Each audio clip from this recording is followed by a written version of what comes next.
네, 안녕하세요. 반갑습니다. 저는 방금 소개받은 한국문화관광연구원의 양혜원입니다. 오늘 이렇게 좋은 자리에 초대해 주셔서 감사하고요.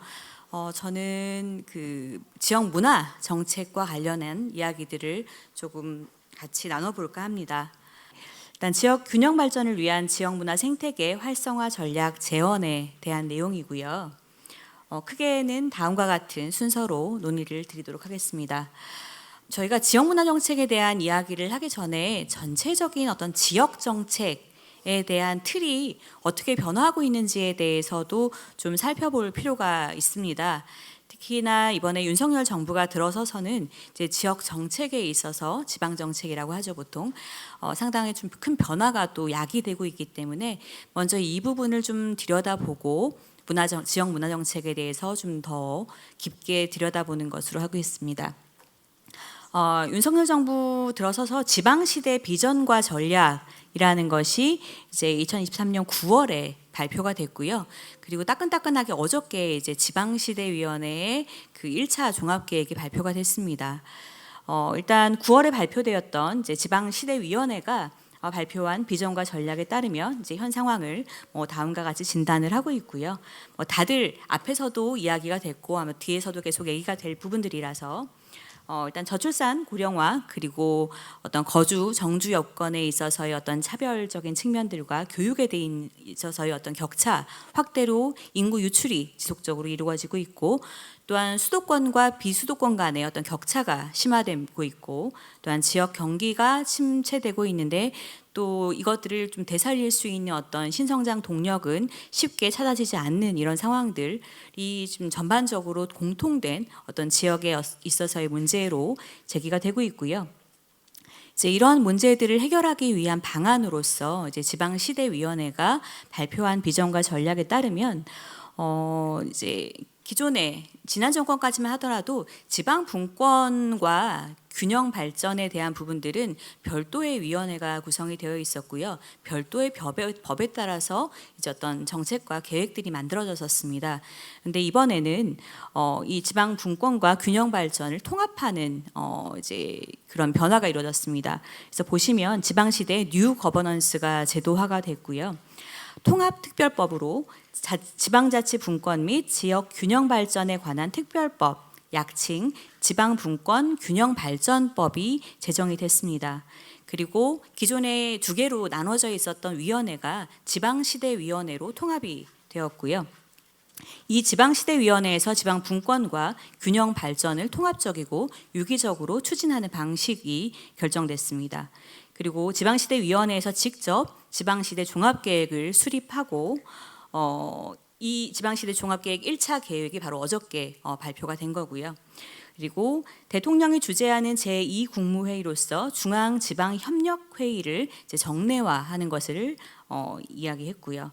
또한 지방시대위원회의 이제 당연직 위원으로 지방 4대 협의체장을 모두 포함을 시켜서 이제 지역의 어떤 주된 어떤 의사결정 기구들이 의견들이 이제 지방시대위원회에 반영이 될 수 있도록 하는 기재들을 포함을 시켰습니다.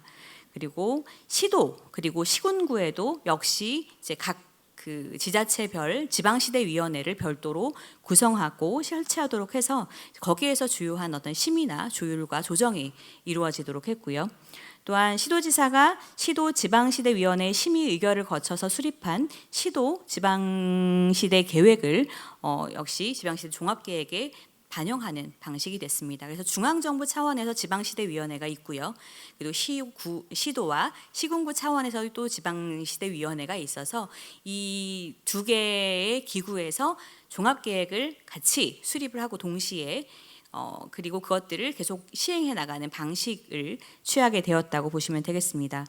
그리고 여기서는 뭐 앞에 좀 넘어가긴 했었지만 지특회계에 있는 시도 그 자율 계정에 있는 금액들을 좀 증액을 함으로써 좀 더 지역에서 좀 자유롭게 쓸 수 있는 재원들을 늘리는 것들을 또 제안을 했습니다.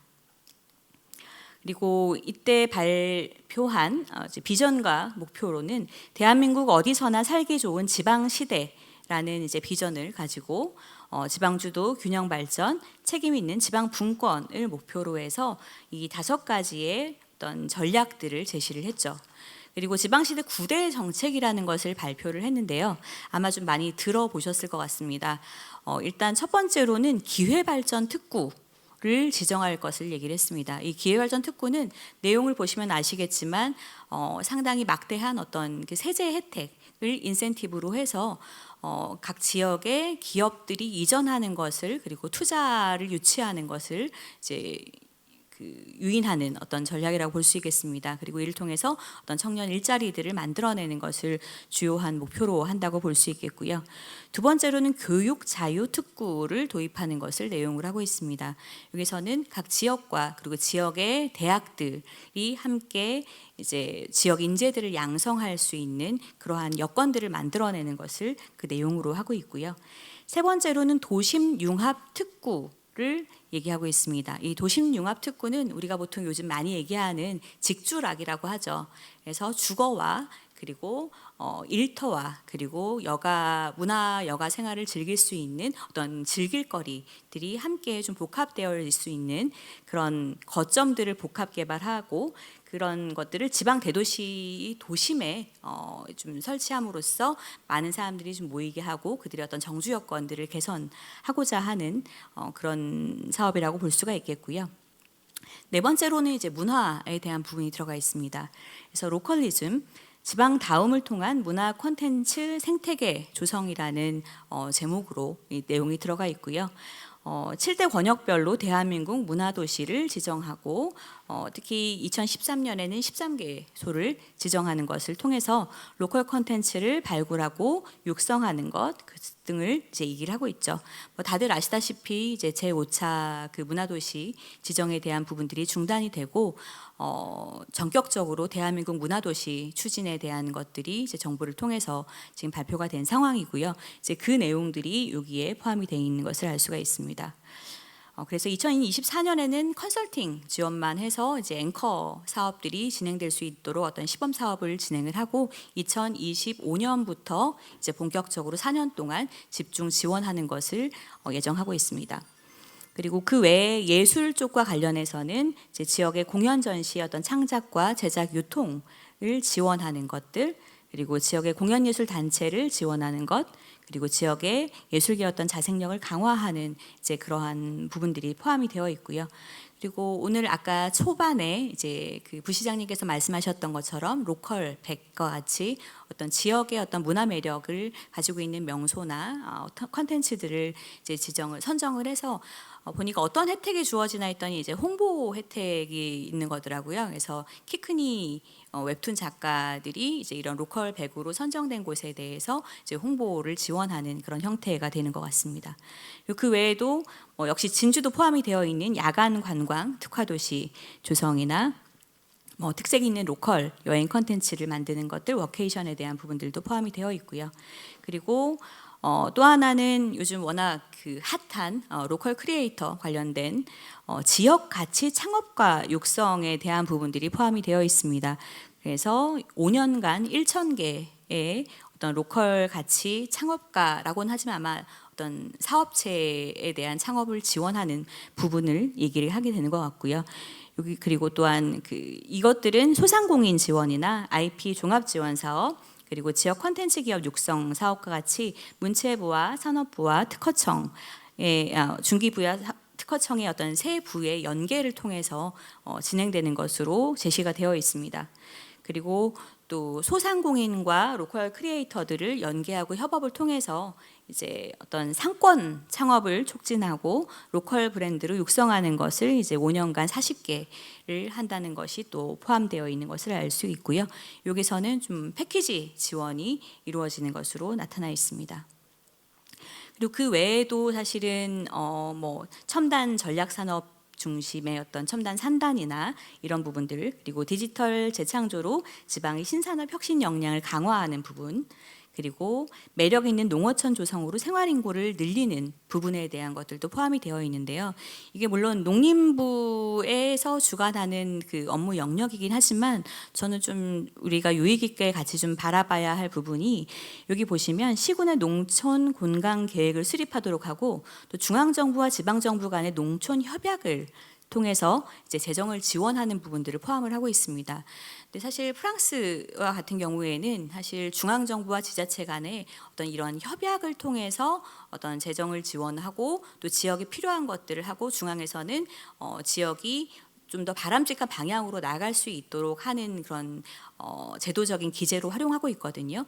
근데 문화 쪽에서도 이제 문화 협약이나 문화 협정에 대한 어떤 도입이 필요하다는 이야기들이 그동안 계속 되어 왔었는데 농촌 분야에서 먼저 이제 이런 협약을 좀 시도를 한 것 같습니다. 그래서 향후에 뭐 농촌 협약에도 사실 문화 쪽이 포함이 될 수도 있는 거고요. 향후에는 좀 더 문화와 관련된 중앙 정부와 지자체 간의 어떤 문화 협약을 활용해서 좀 더 지역에는 맞춤형의 어떤 지원들이 이루어질 수 있고 중앙정부 역시 좀 더 지역들이 균형적으로 바람직한 방향으로 나아갈 수 있는 그런 협약들을 좀 모색해 보는 것들도 필요할 것으로 보입니다.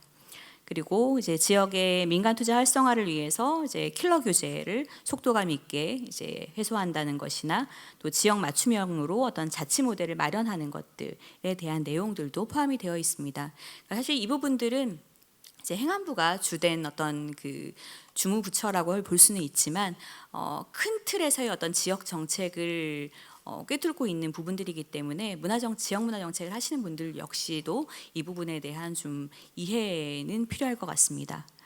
그리고 이번에 두 번째로 제가 또 소개해드릴 부분들은 이제 문체부가 올해 3월에 발표했었던 문화로 여는 지방시대 지역문화정책 추진 전략입니다.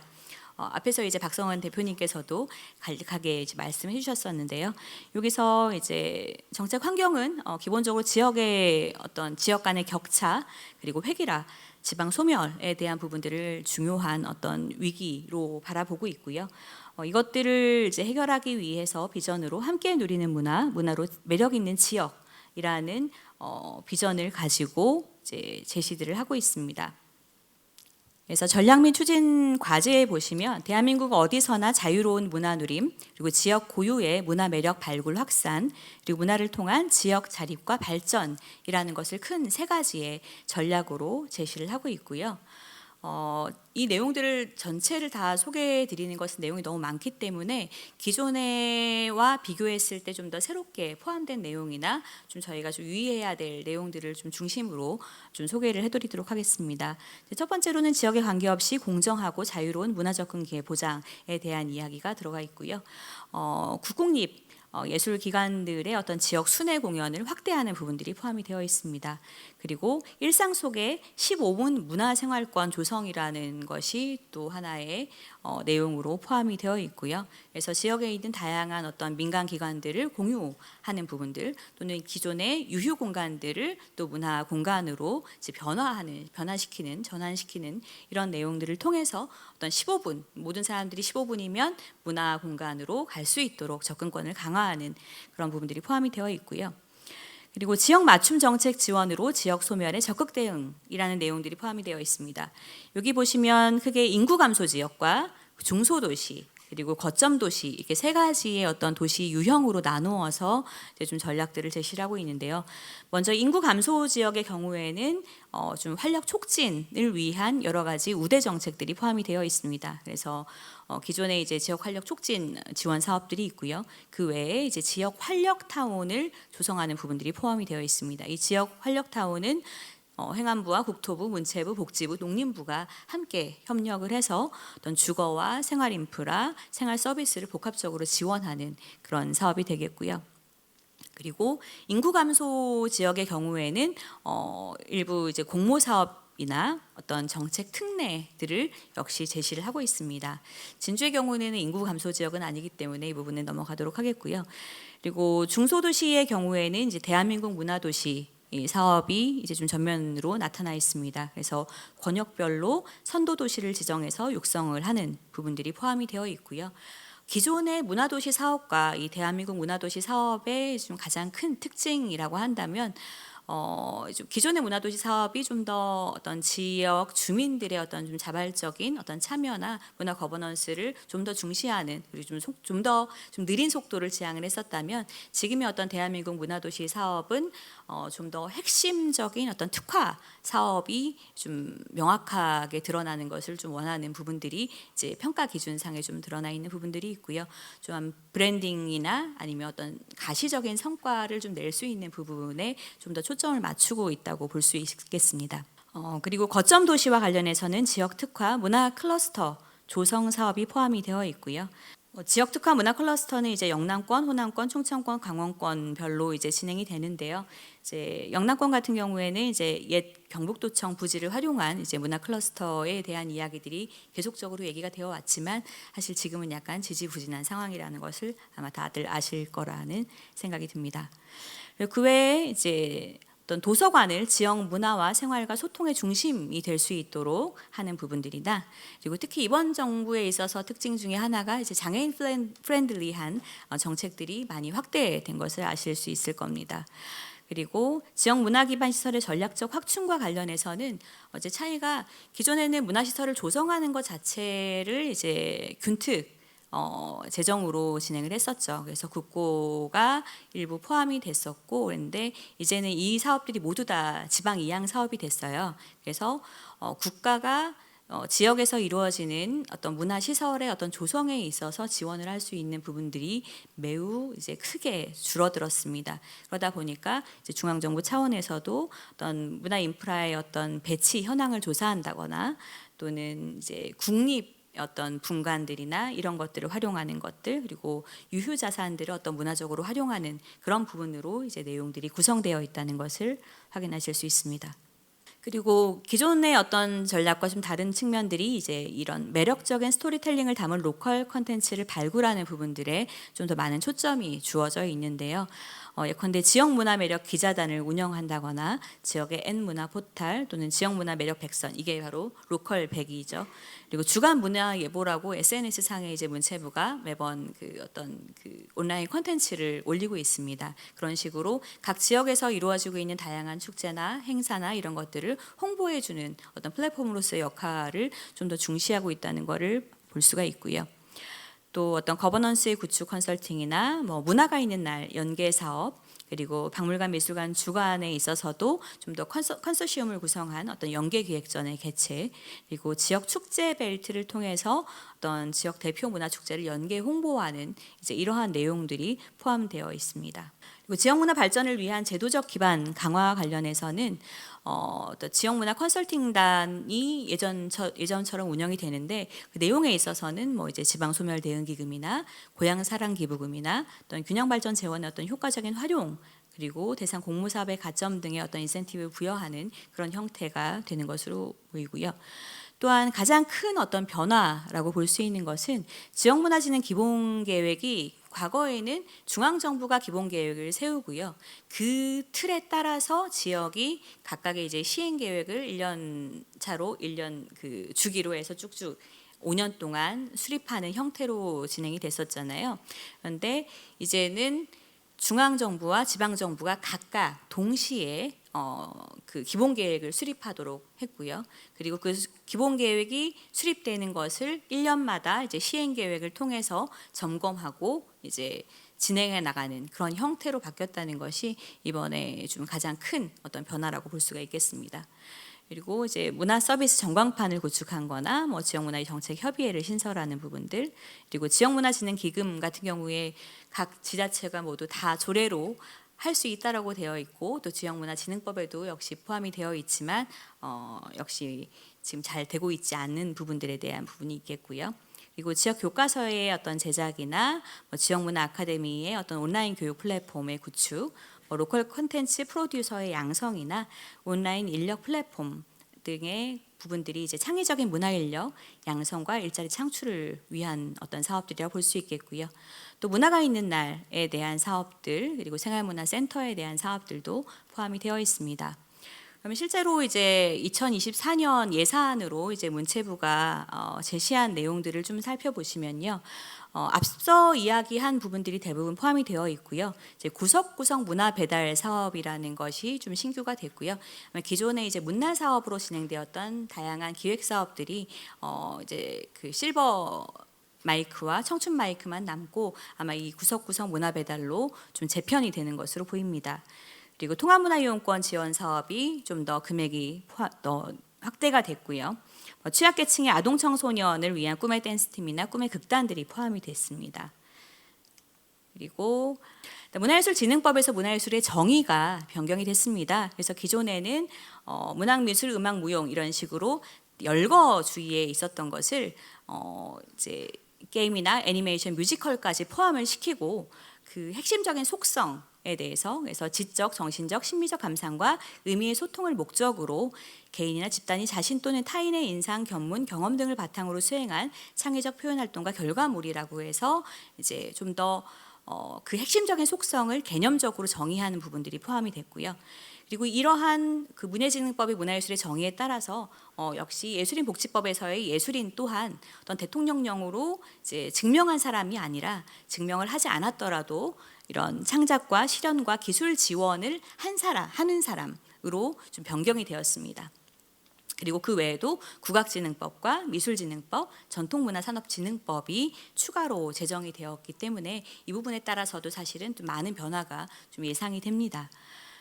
그러면 이제 결론 부분인데요. 그러면 지역문화 생태계를 활성화하기 위한 전략들을 우리가 어떻게 좀 살펴봐야 되느냐? 저는 크게 좀 4가지 단계로 좀 살펴볼 필요가 있다고 봅니다. 첫 번째로는 지역에 대해서 들여다보기입니다. 진주가 어떤 인적, 산업적, 행정적, 문화적 자원을 가지고 있고 또 현재 직면한 주요한 문제는 무엇이며 또 이런 문제에 대한 문화적인 해법은 무엇인가에 대해서 먼저 좀 진지하게 질문을 해볼 필요가 있겠고요.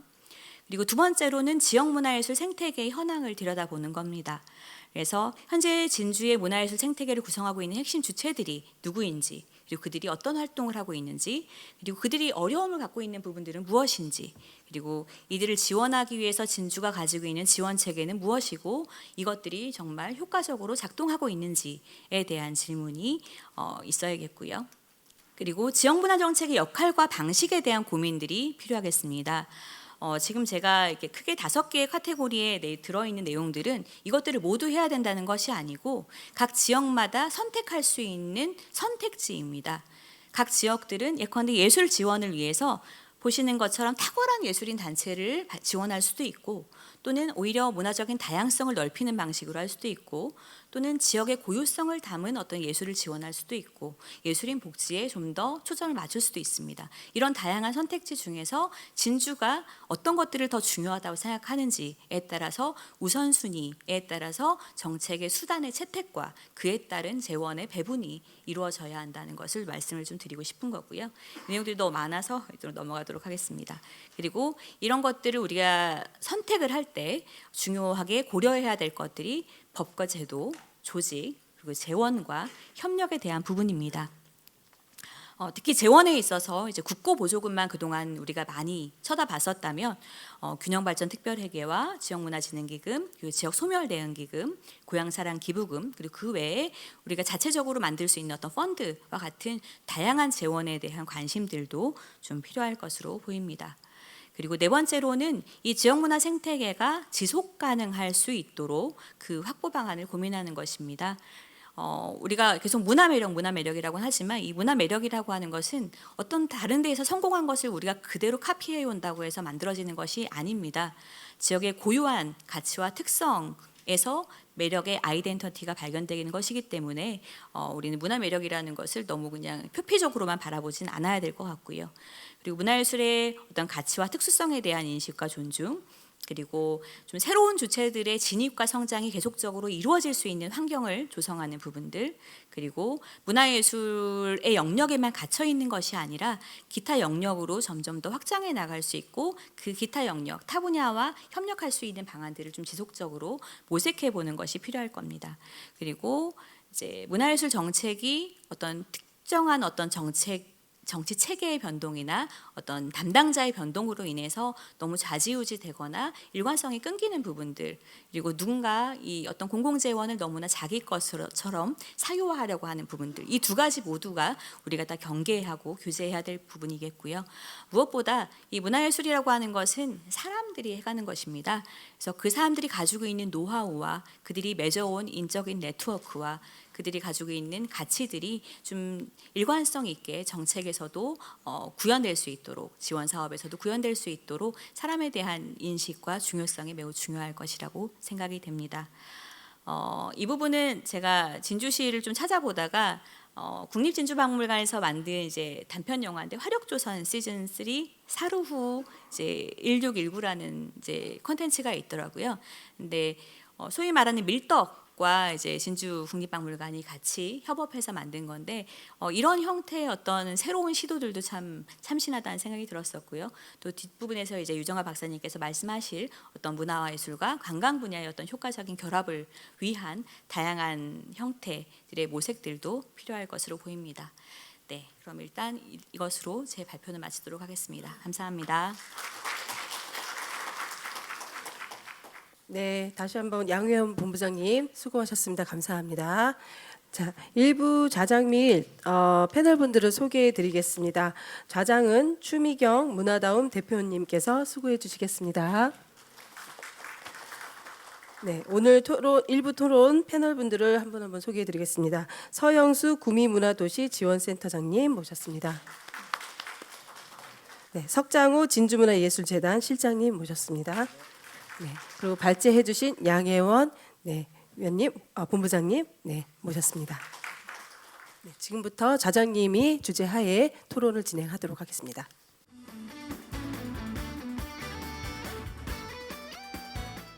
아까 처음에 기조 발제할 때 너무 많은 분이 계셔가지고 저희 지금 오늘 모신 분들이 사실 쉽게 모실 수 있는 분들은 아니거든요. 기조 발제해 주신 박상한 대표님부터 양혜원 박사님, 또 좀 이따 발표하실 유정아 박사님이나 지금 토론에 참여하시는 분들을 사실은 굉장히 좀 어렵게 모셨습니다. 그래서 저의 바람으로는 끝까지 좀 귀한 얘기를 잘 들어주셨으면 좋겠다라는 생각이 들고요. 30분 정도 주어진 시간 안에 이 주제에 관해서 저희가 좀 나눠볼 텐데, 저는 그런 생각이 들었어요. 아까 이제 부시장님 말씀도 듣고, 또 박상은 대표님 기재 발제도 듣고, 또 양혜원 박사님의 이제 이야기를 들으면서 우리 지역이 어떻게 보면 상당히 많이 발전을 하긴 했구나. 그래서 이전에는 격차를 해소하기 위한 좀 분권 자치도 한참 발전된 얘기였고, 지방을 자치한다 정도에서 막 서로 이야기를 나누고 하다가 분권 자치하다가 이제는 분권형 균형 발전이라고 해서 책임도 이제 알아서 지고 돈도 알아서 마련해라, 이런 기조로 좀 가고 있다는 생각이 좀 들거든요. 그래서 당장은 어떻게 보면은 기존에 했던 방식하고는 좀 많이 달라지고 스스로 이제 해야 될 것도 많은데, 근데 이제 발표하신 걸 쭉 듣다 보니까 어쩌면은 지역이 정신을 똑바로 차리지 않으면은 이제 예산이 사라져 버리거나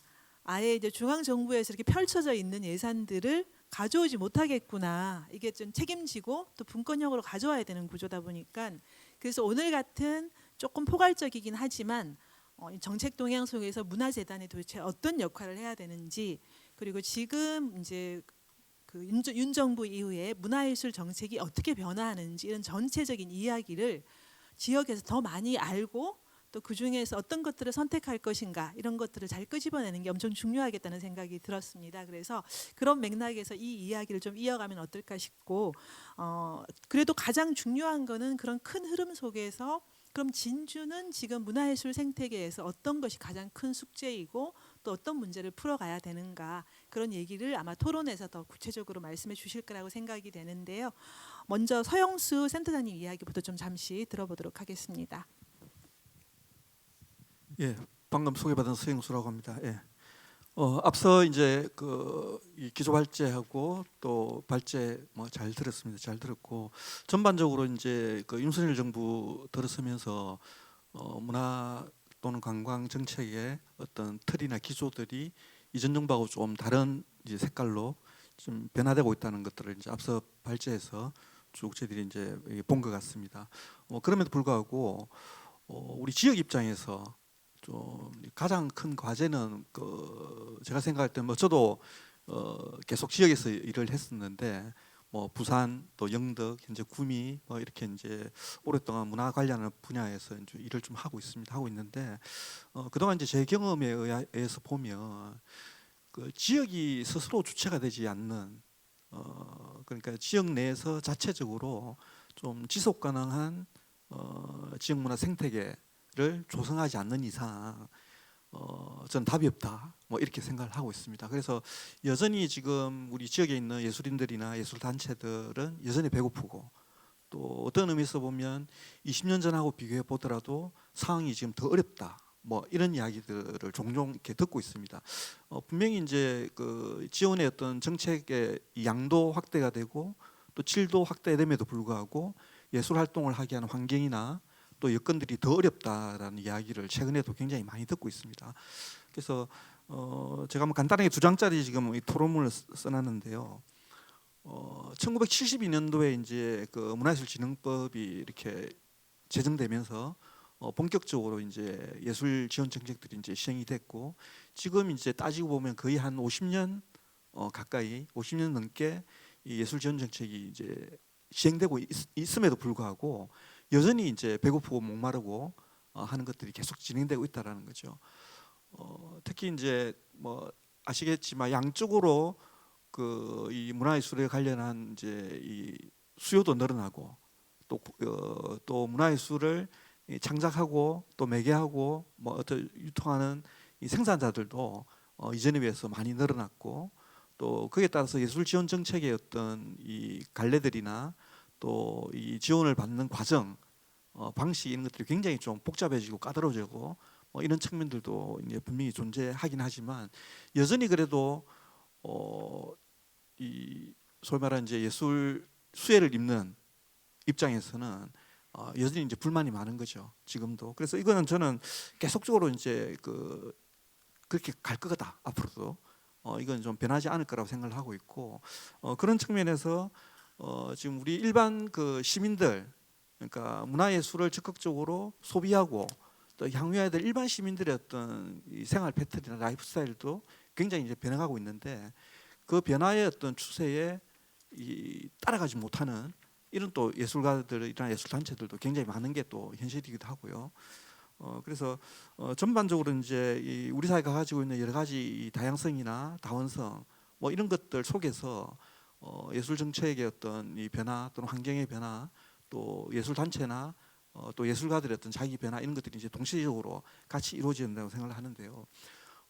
이제 지금 뭐 앞서 발제에서도 보셨겠지만 저희들이 2000년도에 지역 문화라는 개념을 처음 이제 제기를 하고 그 지역 문화가 단순히 이제 중앙 정부로부터 이렇게 보조를 받는 시의 대상이 아니고 지역이 스스로 주인이 돼서 지역 문화를 화두로 꺼내 가지고 그에 대한 여러 가지 이 정책 제안이라든지 또 이 뭐 사업 발굴이라든지 여러 가지를 지금 20년 넘게 해왔는데 그런 것들이 최근에 보면 한 20년 이제 지나고 나서 중앙 정부의 어떤 정책이 좀 반영이 돼가지고 뭐 사업에 대한 뭐 지역 이전 이양이라든지 또 예산 이전이라든지 이런 것들이 이제 서서히 진행되고 있다라는 것들이 이제 보여지거든요. 그러니까 이게 그냥 중앙 정부가 뭐 아무 생각 없이 있다가 그냥 주는 게 아니고 사실은 한 20년 이상의 이런 지역에서의 어떤 노력들이 같이 동시에 이제 진행됐기 때문에 이제 이런 결과들이 나왔다 생각을 하고 있고요. 그래서 저는 여전히 그 이야기를 합니다. 지금 그 문화예술 또는 관광 관련해 가지고 중앙 정부에서 지금 그 만들어진 법률들이 거의 한 50개 가까이 법이 있습니다. 특히 이제 그 대표적인 최초에 만들어진 법이 문화예술진흥법인데 이 법안을 잘 살펴보면 아직까지 누더기입니다. 누더기. 계속 땜질을 해가지고 한 50년 동안 법을 근본적으로 수정하지 않고 변화된 사회 환경에 맞게 수정하지 않고 계속 땜빵을 해가지고 거의 누더기처럼 만들어져 있고 그 외에 이제 최근에 생겼던 문화기본법이라든지 또 지역문화 뭐 진흥법이라든지 여러 가지 이런 법률들도 보면 각 법률들 사이에 정합성이라든지 연계성이라든지 또 뭐 독자성이라는 여러 가지 이런 것들이 굉장히 좀 엉켜 있거든요. 이 부분들이. 왜냐하면 그때 필요에 맞게끔 법을 만들고 어떤 거는 그 정부에서 입법한 것도 있고 어떤 거는 국회의원들이 입법한 것도 있고 이래 가지고 이 법률 간의 어떤 정합성들이 잘 맞지가 않아요. 맞지가 않고 그런 측면에서 대표적으로 이렇게 된 이유가 문체부 관료들이 일하기 편하게 만드는 거예요. 쉽게 이야기하면. 그래서 문체부에서 소위 말하는 인사나 그다음 예산에 대한 권한을 쥐고 있고 문체부 산하에 있는 흔히 알고 있는 우리 뭐 아르떼라든지 아르코라든지 이런 중간 지원 조직들 일종의 이제 재단 방식 같은 조직들이죠. 이게 다 법률에 의거하고 있는데 어떤 경우에는 한국관광연구원 같은 경우는 법률에도 없었다가 몇 년 전에 법률에 들어갔죠, 그죠?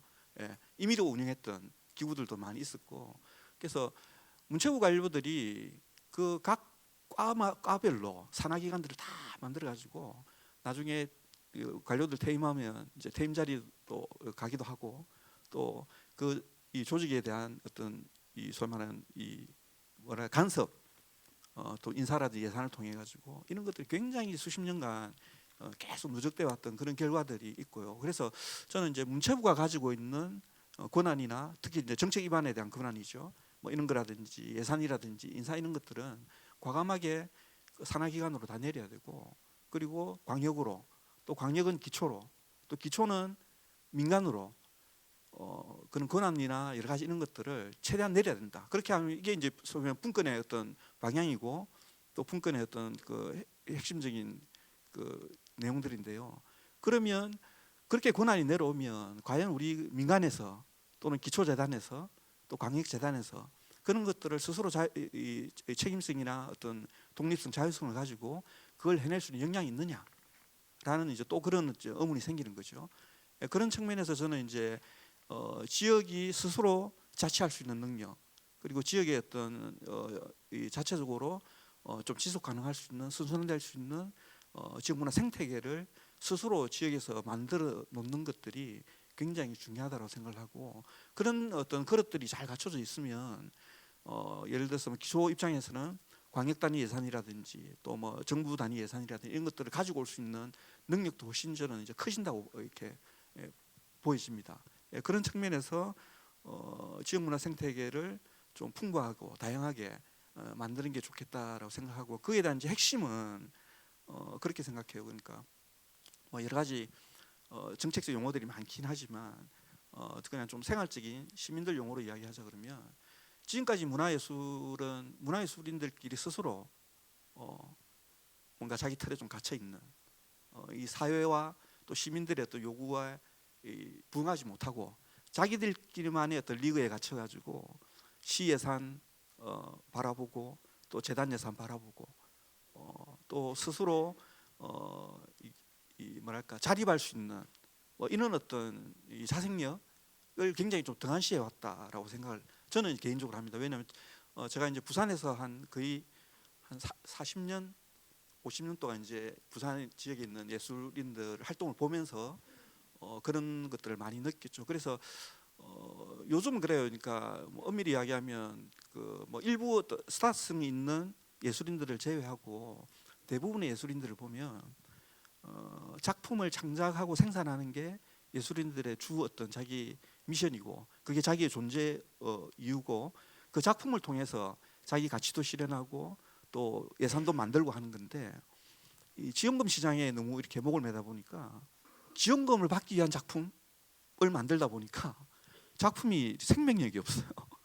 한 번 이제 작품을 만들면 적어도 그 작품을 가지고 자기가 최소 5년, 10년은 이렇게 그 작품을 통해서 활동하고 먹고 살 수 있는 힘을 길러야 되는데 지원금을 받기 위해서 작품을 자꾸 만들어서 신청하다 보니까 작품 1년도 안 가는 거예요. 그냥 그의 예산 조금을 받아서 공연 한 번 하면 끝.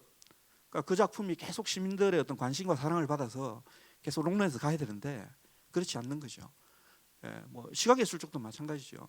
지원금 받아서 작품 만들면 그게 갤러리든 아니면 뭐 어떤 시장을 통해서 팔려야 되는데 안 팔리니까 작품은 계속 쌓이고 계속 지원금 받기 위해서 지원금이 이제 1년 주기로 계속 돌아가니까 좋은 작품이 나올 수 있는 환경이 아니라는 거죠. 그래서 근본적으로 이 예술 지원 정책의 한계가 중앙정부에서 만들어졌던 그 어떤 룰 따라가다 보니까 지역까지 오히려 이 예술 생태계가 더 망가지는 이런 어떤 이 상황을 초래하고 있다. 그래서 여기에 대해서 저는 근본적으로 좀 변화가 있어야 된다. 그래서 직접적인 예술 지원 이렇게 현금으로 주는 직접적인 예술 지원 정책도 일부 필요하긴 하겠지만 그 외에 이 예술인의 어떤 생활을 좀 이렇게 지원할 수 있는 작품이 아니고 생활을 지원할 수 있는 형태의 어떤 간접적인 지원 방식이라든지 아니면 이제 예술인들의 창작 활동을 활성화시키면서 스스로 이렇게 자립하고 자생할 수 있는 환경을 만들어주는 지원 정책, 이런 간접적인 방식의 지원 정책들을 저는 지금 같은 방식보다는 더 혁신적으로 고민을 해야 된다라고 생각을 하고 있고요. 그리고 예술인들이 이 자기 작품만 하면 굉장히 행복하겠지만 그렇지 못하잖아요 지금. 왜냐하면 시민들하고 호흡을 해야 되고 또 자기 작품을 팔아야 되고 그러면 시민들하고 굉장히 많은 관계를 맺어야 되는데 그런 관계들이 지금 굉장히 이렇게 넓어지고 있어요.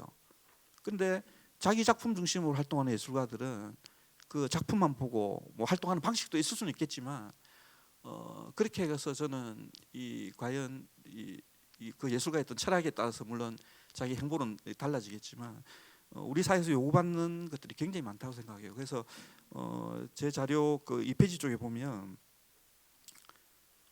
예술인들의 어떤 활동의 이 사회적 확산이 좀 반드시 돼야 되고 그런 과정에서 이 지역의 어떤 문화예술 생태계가 저는 만들어진다고 생각을 합니다. 그래서 예술인들이 이렇게 지역의 재단이라든지 이런 관하고도 협력을 해야 되겠지만 마을 단위의 어떤 생활문화 사업이라든지 그다음에 그 사회단체들하고 연대해서 하는 문화 다양성 사업들, 또 복지단체들하고 같이 하는 문화복지 사업들, 또 교육단체들하고 연대하는 문화예술 교육 사업들이라든지 그리고 지역의 어떤 기업들과 같이 하는 그 ESG 관련한 사업들이라든지 이런 형태로 예술인들의 활동의 폭들을 확산시켜 나가지 않으면 오히려 기존의 어떤 방식으로는 오히려 예술이라는 것 자체가 고립될 수 있는 그런 확률도 많다고 생각합니다. 그래서 공공지원금에 대한 의존도를 예술인들 스스로 그걸 좀 낮추고 줄이면서 이 창작이라든지 또 이렇게 유통이라든지 또 이렇게 소비로 이어지는 어떤 예술 시장을 지역에서 만들어가는 부분에 저는 더 많은 노력과 힘을 쏟아야 된다라고 생각을 하고 저는 지역 그 문화재단의 어떤 미션도 저는 당연히 그럴 거라고 생각을 하고 있고요. 그리고 제가 이제 오늘 이제 진주에서 이 발표 자료를 좀 보고 나름대로 진주에서 대해서 좀 최근에 이제 동향들을 좀 검색을 해보니까 그래도 진주하면 우리 경남의 대표적인 예술의 도시, 양의 도시고 전통 있는 개천예술제부터 해서 유등축제 유명한 어떤 축제들이 있고 저는 이제 이 축제들이 진주를 대표하는 축제들이 그냥 단순한 하나의 축제라기보다도 지역의 어떤 문화예술과 관광을 전체적으로 포괄하는 어떤 플랫폼 역할들을 저는 해왔다고 생각을 하거든요. 그래서 옛날에는 이게 이제 축제 조직이 형태로 있었지만 몇 년 전에 이제 재단 형태로 사단법인 형태의 재단으로 만들어져서 이제 문화예술 재단이 이제 있는 것들이고요. 그리고 또 여기서 다 못하니까 또 정책적으로 시에서 이제 문화관광재단을 만들어서 현재 이제 2개의 재단이 지금 이 지역에 존재를 하고 있는 거죠. 그래서 이게 제대로 된 역할 분담일까? 각자 역할 분담을 잘 해가지고 서로 유기적으로 잘 이렇게 결합해서 활동을 한다면 좋은 사례가 될 수도 있긴 하지만 진주라는 예를 들어서 지금 대도시, 뭐 부산 정도 되는 도시 같으면 이 관광이나 그다음에 또 문화예술이나 축제나 이런 조직들이 분리될 수 있는 데서 활동하는 것들이 필요하긴 한데 진주라는 이 정도 규모의 도시에서 재단 2개가 이렇게 존재하는 게 바람직한가 하는 부분 점에 대해서는 좀 이제 의문이 좀 있고요. 그래서 저는 그 지금 관광재단이 가지고 있는 미션이라든지 또 지금 문화도시 사업도 지금 진주에서 추진하고 있잖아요. 뭐 이런 것들하고 그다음에 또 이 문화예술재단에서 하고 있는 이런 사업들이 좀 유기적으로 통합이 되고 또 그 자체가 지역에서 하나의 어떤 순수한적인 이 생태계를 꾸려 나가면 좋겠다라고 생각을 합니다. 그래서 이 부분에 대해서 이 지역 안에서 좀 진지한 고민들이 좀 필요할 것 같다라고 생각해보고 이야기를 마치도록 하겠습니다. 네, 박수 좀 부탁드립니다. 감사합니다. 지역문화 생태계가 얼마나 중요한가를 말씀하시면서 근데 이제 기존과는 전혀 다른 방식으로 좀 체질 전환이 필요하다는 다양한 얘기를 좀 제안해 주셨고 그리고 지금 진주 지역문화 생태계의 중요한 또 한 이슈 중에 하나인 문화관광재단과 또 예술재단의 좀 효율적인 관계 설정에 대한 또 이야기도 살짝 짚어주셨습니다. 네, 그럼 바로 우리 석장호 실장님, 네 죄송합니다.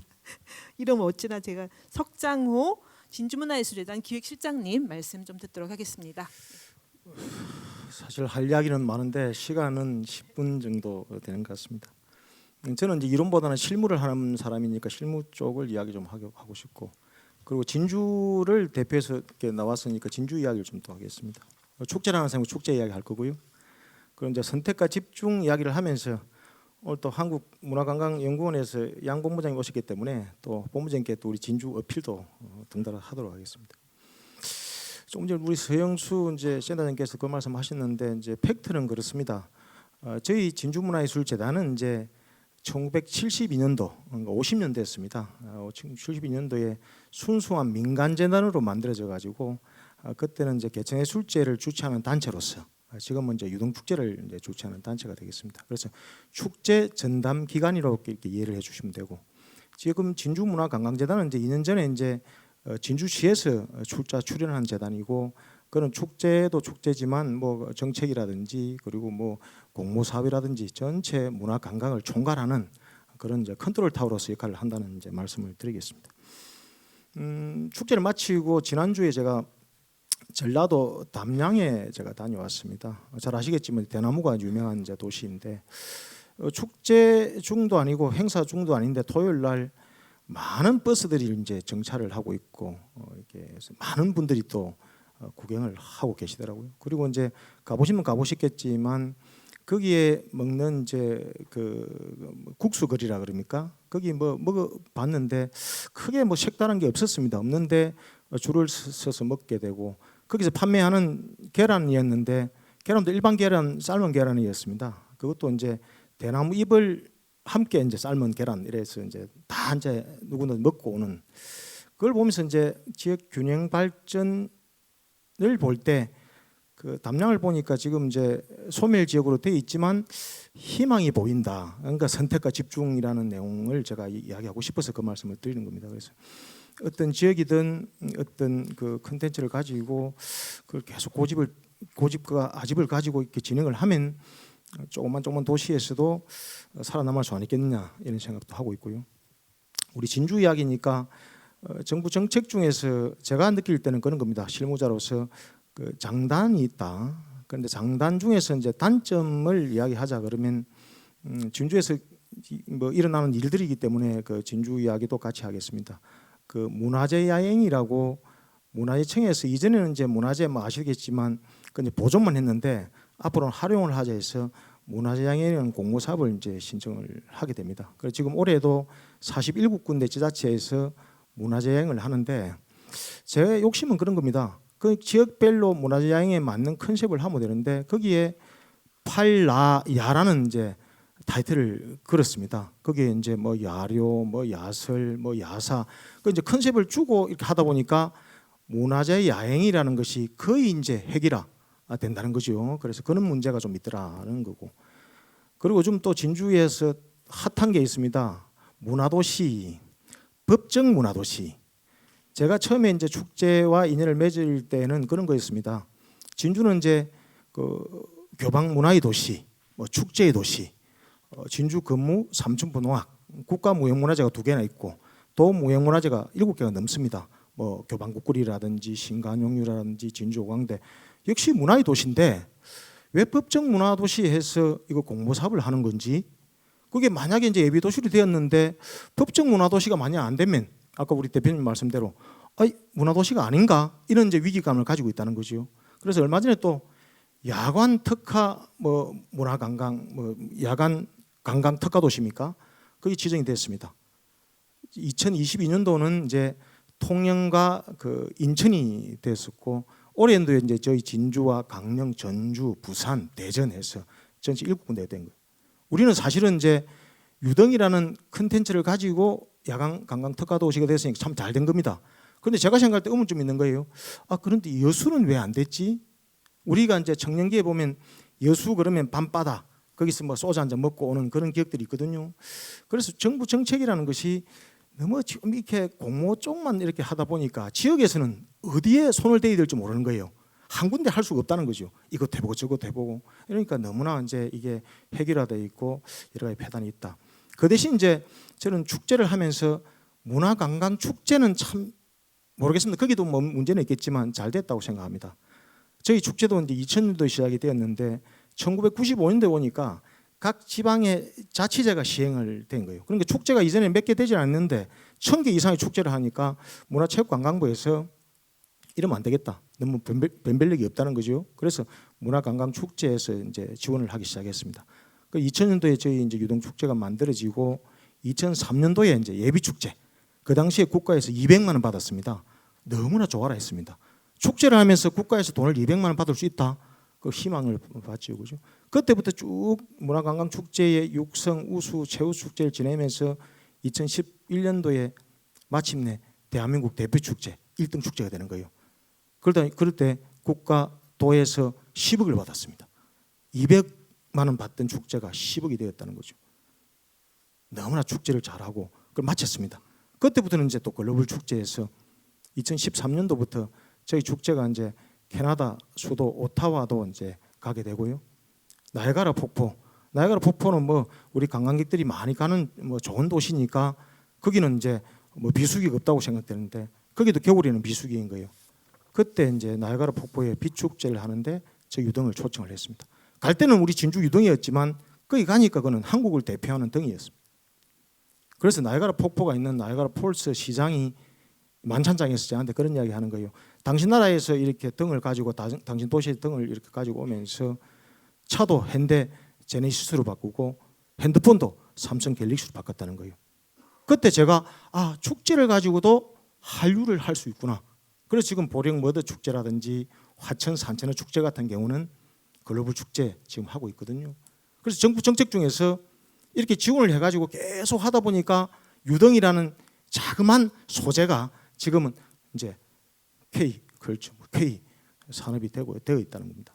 그런 것들이 참 중요하다는 이야기를 먼저 드리고요. 그리고 세 가지 정도만 제가 이야기를 할까 합니다. 하나는 강역시의 역할을 제가 이야기를 하겠습니다. 사실 진주도 유동축제를 하는 기간 되면 산청에 한방약초 축제를 합니다. 사천에 또 우리 또 에어쇼도 하고 있고요. 독일에 또 우리 맥주 축제도 하고 있습니다. 연계하는 이런 것들이 이제 지금 없다는 거죠. 같은 시기 유동 축제를 보고 예를 들어서 맥주 축제를 본다든지 아니면 사천 에어쇼를 본다면 이 시너지 효과가 엄청나지 않습니까? 잘 아시지 않습니까? 영국 에든버러 축제 같은 경우는 8월 한 달 동안에 6개 축제가 동시다발적으로 개최가 되고 고용 창출 6,000명 그리고 뭐 지역 경제 뭐 8천억 원 효과가 있고 독일 미넨 옥토브 페스트는 10월 한 달 동안에 1조 원이라 그럽니다. 그 맥주 물 축제하는 사람이 무조건 돈하고 관계되는 건 아니겠지만 그 정도로 시너지 효과가 있다는 겁니다. 그런데 요즘은 보통 강역시에서는 뭐 백스코, 엑스포를 하는 거예요. 그래서 그 자료에도 보면 있는데 저희들이 2012년도 언론에 보도된 걸 보니까 A라는 백스코에서 2조 원 넘게 이제 이렇게 투입이 되었는데 880만이 오고 이래 하니까 1인당 26만 원 정도를 이렇게 사용을 하게 되고 저희 축제 하나는 1,000원 정도 우리가 사용이 됐더라고요. 백스코 엑스포 같은 거 하고 나면 그 사후 관리도 참 어렵습니다. 그래서 강역시의 역할이 엄청 중요하다 이런 내용들. 그리고 도시 재생 모델 이야기를 또 잠깐 하겠습니다. 전 정부에서 뉴딜 정책에서 1년에 5조 원씩 25조를 투입한다는 이야기가 있었습니다. 그런데 보통 이제 하드웨어 쪽입니다. 그런데 축제라든지 이쪽 이제 소프트웨어 쪽을 개발을 하다 보면 엄청난 효과들이 있죠, 그죠? 한평 같은 경우도 나비 축제를 하는 곳이지만 나비라는 것이 이제는 한평께 아니었다고 합니다. 다른 도시에 공소가 되었는데 지금 나비 축제를 하면서 그 도시 이미지가 바뀌었습니다. 청정지역에서 서울에 있는 대형마트에 지금 한평에 있는 농산물이 이제 이렇게 판매를 하고 있다고 그러죠. 김제 같은 경우도 이제 지평선 몇 년 되었을 겁니다. CU라는 편의점에 백종원 씨입니까? 그분 도시락 전체 쌀이 이제 우리 김제에서 나는 지평선 쌀이라고 그럽니다. 그러니까 지역에서 보령, 머더, 안동, 탈춤, 김제 지평선, 담양의 대나무 이런 것들 계속 정부에서 지원을 하게 되고 그 하나를 가지고 이야기해야 돼요. 조금 전에 우리 부시장님께서 로컬 100 설명하시면서 대전의 성심당을 말씀하셨는데 대전이라는 도시가 엄청 큰 도시지 않습니까? 그 대전시에서 하는 일들이 많이 있습니다. 그런데 조금만 민간에서 하는 성심당을 저희들도 기억을 하고 있거든요. 저도 대전 가면 늘 성심당 빵을 이용을 하고 있습니다. 그런 겁니다. 그리고 지금 이제 출행기간 진주문화관광재단이 만들어졌습니다. 많은 이론적인 이야기들은 오늘 오신 분들이 훌륭한 분들이 많이 하셨기 때문에 제 경험만 잠깐 이야기하겠습니다. 제가 1997년도에 개천예술제 홍보부장으로서 이제 축제 인연을 맺었습니다. 예총이라는 단체에서 근무를 했었습니다. 그 당시에 예총 수첩이 있었습니다. 진주 예술인들 한 600명의 사진과 이름이 다 돼 있습니다. 그걸 저는 틈날 때부터 봤습니다. 예술인들을 이루기 위해서, 기억하기 위해서. 제가 축제를 처음 시작할 때 개천예술제를 창시한 설창수 선생님, 오늘도 또 진주 근무보존에서도 와 계신 걸 봤는데 진주 근무보존의 이사장이자 무형문화재 우리 성계옥 여사님, 교방국구리춤, 장구춤의 대가인 김수학 선생님, 마지막을 제가 멋있다 하면 좀 그랬는데 지근거리에서 이렇게 뵀습니다. 그분들의 힘이 지금 축제를 27년 동안 하고 있는 힘이 아닌가 이런 생각들을 합니다. 그래서 문화관광재단 저도 마찬가지고 다른 후배들도 마찬가지고 먼저 사람을 아는 게 중요한 것 같습니다. 다 그런 이야기를 하지만 얼마 전에 저희 진주문화예술재단 직원이 문화관광재단으로 이렇게 취업을 했습니다. 그때 이제 그 무형문화재 보유자께서 저한테 칭찬하는 거예요. 다른 분들 전화 오면 그냥 누굽니까 이렇게 전화를 하는데 그 직원은 그분을 잘 아시니까 아주 이렇게 성실하게 이렇게 전화를 드린 거예요. 너무 기분이 좋더라는 거죠, 그죠? 사람이 먼저다 하는 거. 두 번째 이제 성과 위주. 첫 술에 배부를 수 없다고 생각합니다.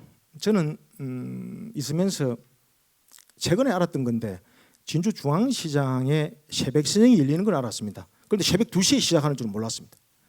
새벽 2시에는 이제 큰 물건들, 새벽 4시에는 이제 작은 물건들이었습니다. 그 중앙시장, 새벽시장을 좀 연계해서 이렇게 무슨 개발을 해보면 어떻겠느냐 이런 생각도 합니다. 강주연못이라는 이제 곳이 있습니다. 연꽃이 피는 곳입니다.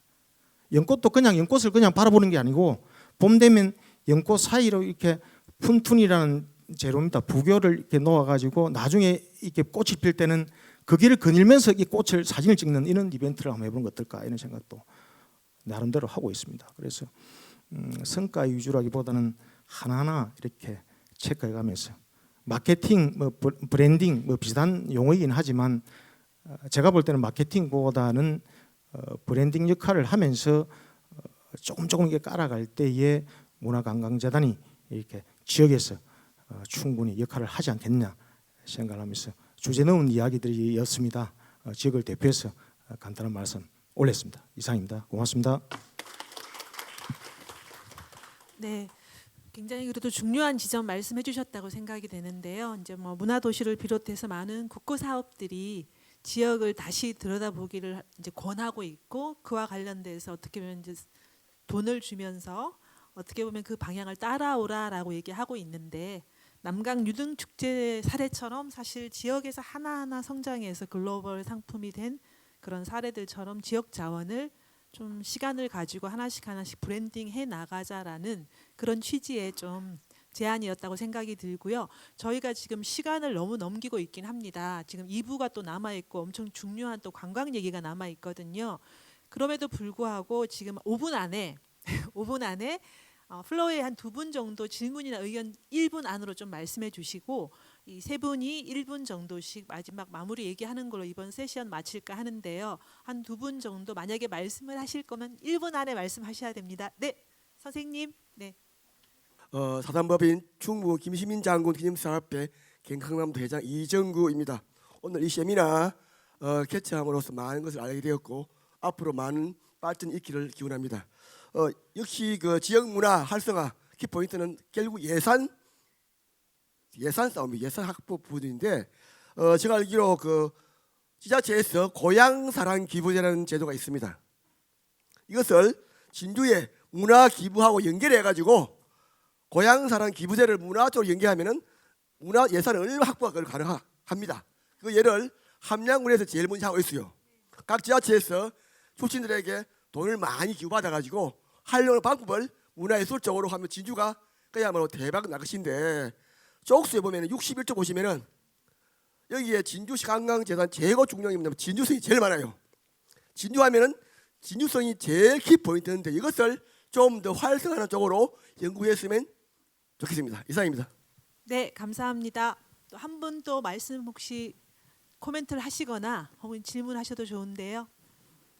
관광대 몰아서 하시겠습니까? 네, 그러면 시간 관계상 좀 아직도 이제 뒤에 이야기랑 이어지는 거니까 그때 질문 마저 하시고요. 지금 이제 발제하신 선생님, 토론하신 선생님 1분씩 마무리 이야기 듣고 이번 세션은 좀 마칠까 합니다. 먼저 발제하신 양혜원 박사님 말씀 부탁드리겠습니다.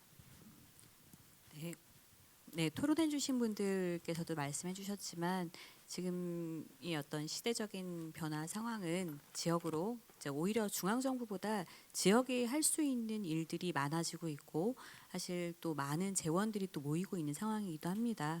그래서 많은 좀 자율권이 그리고 권한이 주어진 만큼 그것에 대해서 좀 더 책임감을 가지고 그리고 자체적으로 정말 진주에 필요한 것이 무엇인지에 대해서 고민하면서 그것을 좀 긴 호흡으로 조급해하지 않고 쭉 밀고 나가는 것이 필요할 것 같고요. 또 그런 것들을 가로막는 어떤 문제점들이 생겼을 때 견제하고 또 모니터링하고 좀 평가할 수 있는 그런 자체적인 그런 시스템을 갖추는 것도 매우 중요할 것으로 보입니다. 그리고 이제 아까 그 동일 시기에 좀 축제를 몰아서 하는 것에 대해서도 좀 말씀해 주셨는데 이 부분도 물론 이제 관광객들을 유인하는 데는 중요한 어떤 시너지를 낼 수 있는 기제이기도 하지만 예컨대 대구가 최근에 이제 봄과 가을에 몰아서 하면서 좀 부작용들이 나타나고 있어요. 그래서 관객들이 이제 분산이 되면서 오히려 축제에 있어서 좀 어려움들이 야기되는 그런 분들이 있어서 이제 이런 어떤 새로운 제도를 도입을 할 때는 좀 현명하게 어떤 그 배치 전략이나 이런 것들을 잘 모색하는 것도 중요할 것 같습니다. 네, 이상입니다. 네, 감사합니다. 바로 이어서 서영수 센터장님 말씀 좀 부탁드리겠습니다.